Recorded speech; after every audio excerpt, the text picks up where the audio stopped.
en una profesión.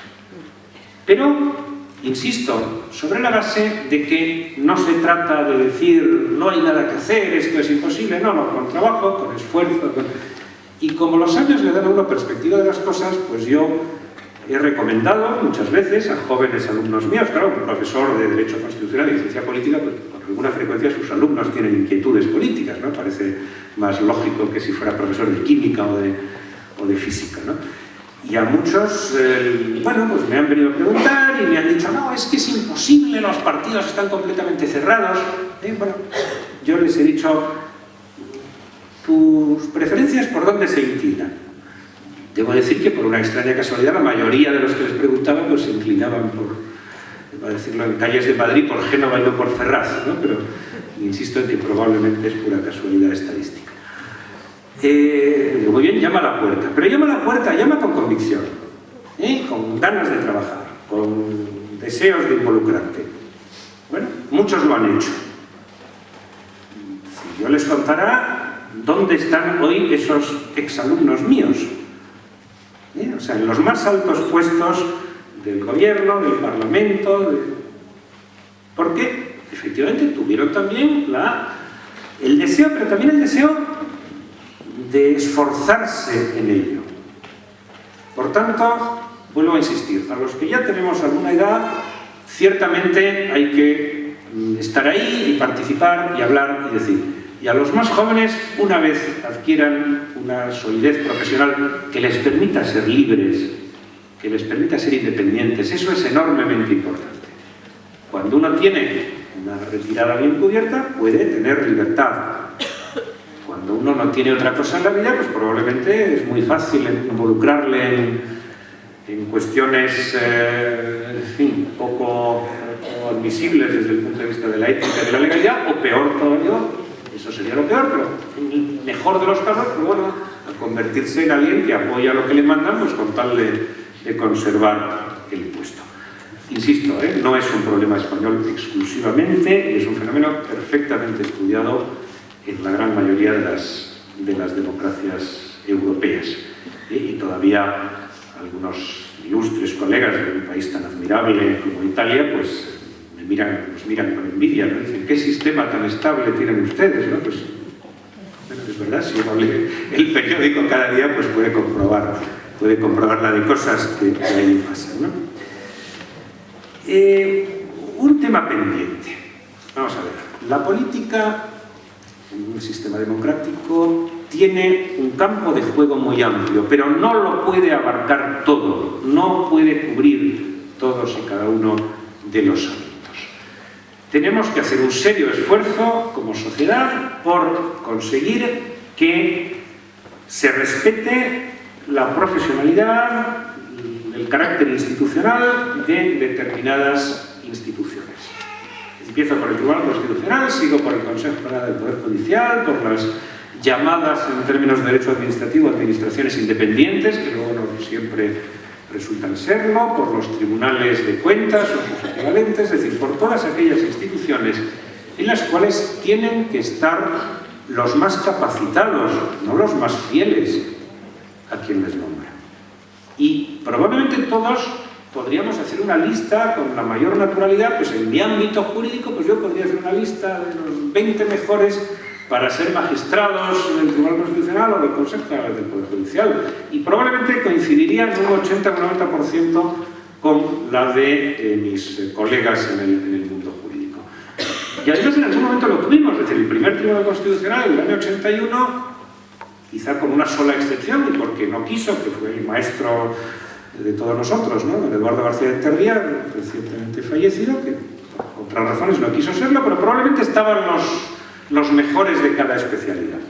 Al margen, con independencia de sus ideas políticas y de sus planteamientos desde el punto de vista ideológico. Ese es un reto que tenemos que conseguir. Algunos pasos se van dando, creo que demasiado lentos, pero si a mí me dijeran algo que me suele irritar en la vida pública española, cuando leo los periódicos o veo la televisión, es pues ese calificativo que se utiliza con naturalidad de jueces conservadores y jueces progresistas. Eso no existe. Hay jueces que hacen justicia y jueces que no la hacen, pero desde luego no se pueden dividir ideológicamente. Tercer problema, quizá el más urgente, evidentemente la crisis económica. La crisis económica no es solo una crisis económica, lleva también, y luego terminaré con ello, una crisis de valores, una crisis de percepción de la realidad. Pero también produce un efecto demoledor, sobre todo entre los jóvenes.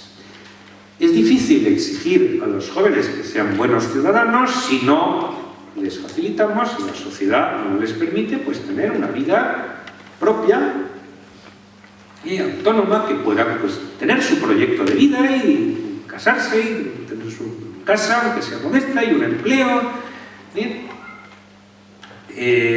Las cifras de paro son demoledoras, las cifras de paro juvenil son terribles. Yo entiendo muy bien que el gobierno dé prioridad a la política económica, que no es lo único, estoy seguro de que no es lo único, pero lo primero es salir de una situación a la que nos han llevado pues muchos errores, unos que probablemente pueden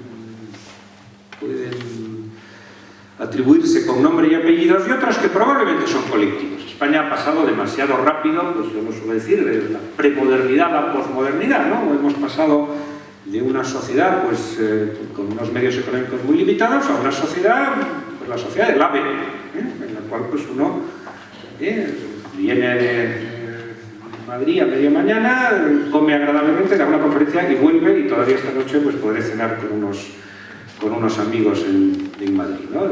Bueno, eso tiene su mérito. Eso no es todo en la vida, pero indudablemente mejora las condiciones de la vida. Tenemos que conseguir crear empleo. Tenemos que conseguir que los jóvenes tengan una expectativa y un horizonte, porque si no, indudablemente se van a sentir excluidos, se van a sentir desapegados de la realidad. Y tenemos, por supuesto, que luchar en favor de los valores morales.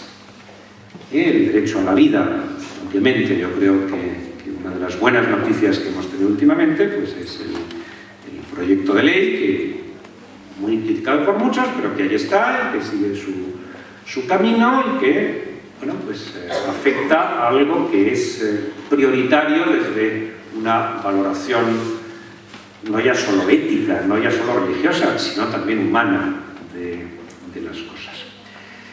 Tenemos que recuperar valores que quizá el exceso de abundancia o de falsa abundancia nos han ido haciendo perder. El sentido de la responsabilidad, el sentido del trabajo bien hecho. Hay algo que San Agustín decía mejor que nadie, ¿no? Lo que tengas que hacer, hazlo bien. Y todos los trabajos son dignísimos cuando están bien hechos. Si tienes que dar una conferencia, da una buena conferencia, pero si tienes que limpiar la sala, que es igual de digno, límpiala bien. Y si tienes que conducir un autobús, pues tienes que hacerlo lo mejor posible. Y si la vida te sitúa como presidente de un país, pues haz lo mejor que puedas. Pero si te sitúa en un trabajo humilde, cúmplelo a satisfacción. En el fondo es la clave de la vida, ¿no? Hacer las cosas bien, que cada uno de nuestros actos pueda uno sentirse razonablemente satisfecho de haberlo cumplido. El estudiante tiene que estudiar y el profesor tiene que dar bien clase, y así sucesivamente.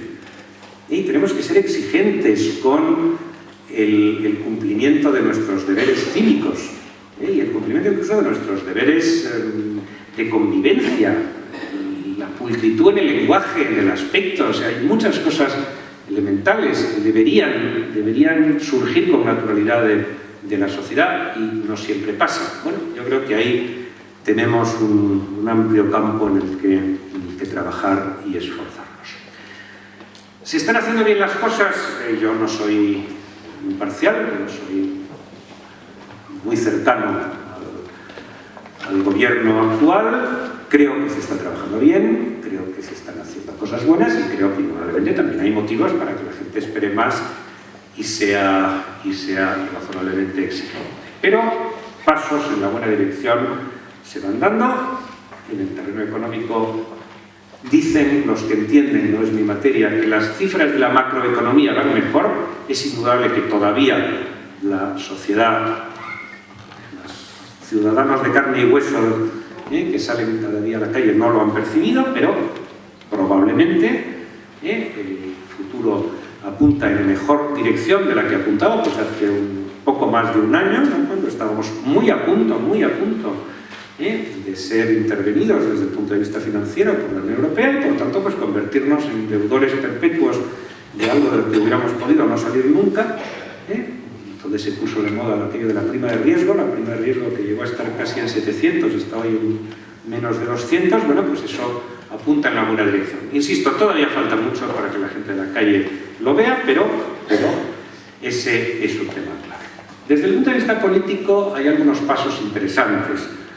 No quiero elogiarlo demasiado porque alguna responsabilidad tengo en su elaboración, pero se ha aprobado, está ya en vigor, una ley llamada de transparencia, acceso a la información y buen gobierno.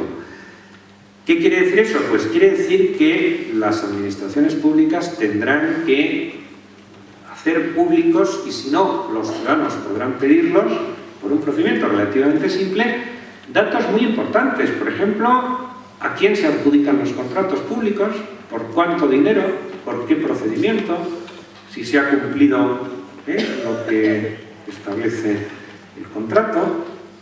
Bueno, son, insisto, pasos en la buena dirección. Hay una famosa frase de un juez norteamericano muy famoso, William Dice, que decía que la luz del sol es el mejor desinfectante.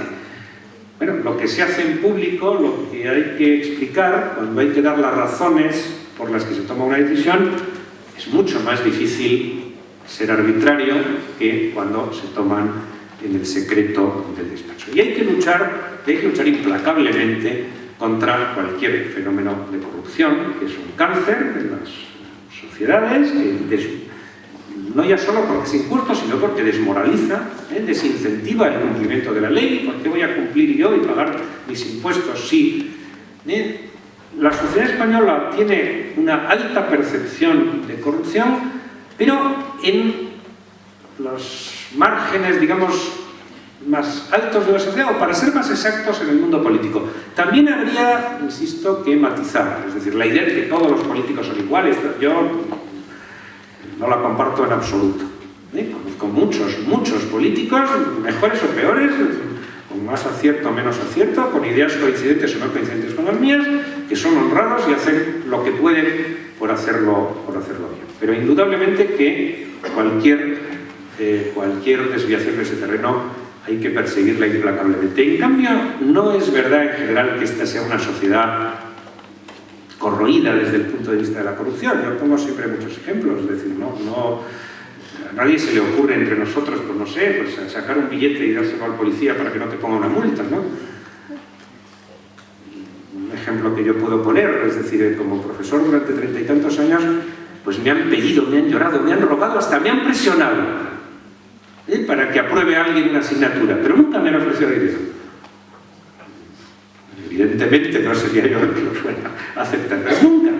Sin embargo, eso ocurre, es decir, en el entramado profundo, la intrahistoria, decía Unamuno con una palabra muy bonita, de la sociedad española, no existe ese factor de corrupción. Otra cosa es que haya casos muy llamativos que, insisto, hay que perseguir. Bueno, y termino con eso.